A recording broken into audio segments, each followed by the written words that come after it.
Hey guys, Rigsby here with Realtree.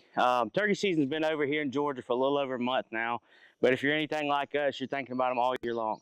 So what we're going to talk about today, this property right here, obviously we're at the farms today. This was burned, say in February, about 4 months ago. Obviously burns like this are going to be important because you're going to get a lot of more, your shallow natives and all, and this is going to give room for your poults to bug. It's going to give them, easy access through following hens, but it's also important to not just set everything on fire and let it run crazy, and to keep native areas like this where it's a little more thick. This is going to give them cover, obviously, from your avian predators, coyotes and all as well. Just want to give a little update of what this burn looks like about 4 months later. Perfect habitat through here, low and easy to move, poults easy to bug, good cover over here nesting, and we're going to hang up some Spartans, just trying to catch some through here. JJ actually saw some hen with some poults through here the other day. Had a heck of a hatch this year on the farms.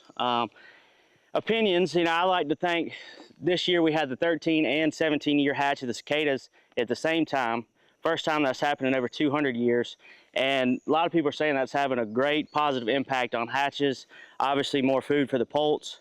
And it seems to be at least helpful to the case here, because had a great hatch so far, seen a lot of poults, great survival rate, and as quick as they're growing and as old as they are now, have a pretty good chance at survival at this point. So looking forward to a great spring next year.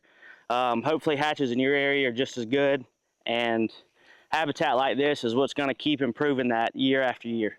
So we got with the guys at TFT about a month ago in Louisiana. They're doing a study of nests and all, and with Louisiana State University in conjunction over there.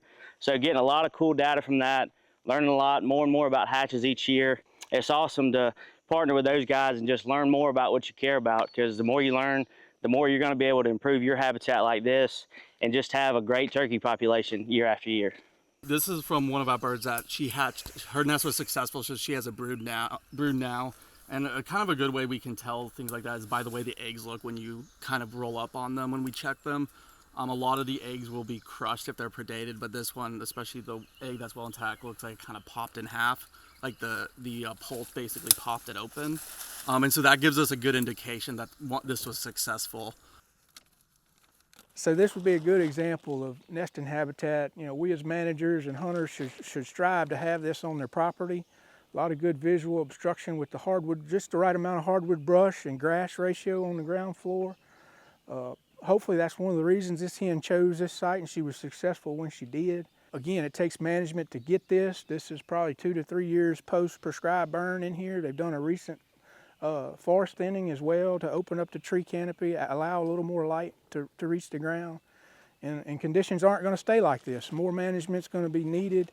Within the next year or so, there'll be some more prescribed burning that's needed to maintain this condition and keep it beneficial for turkeys.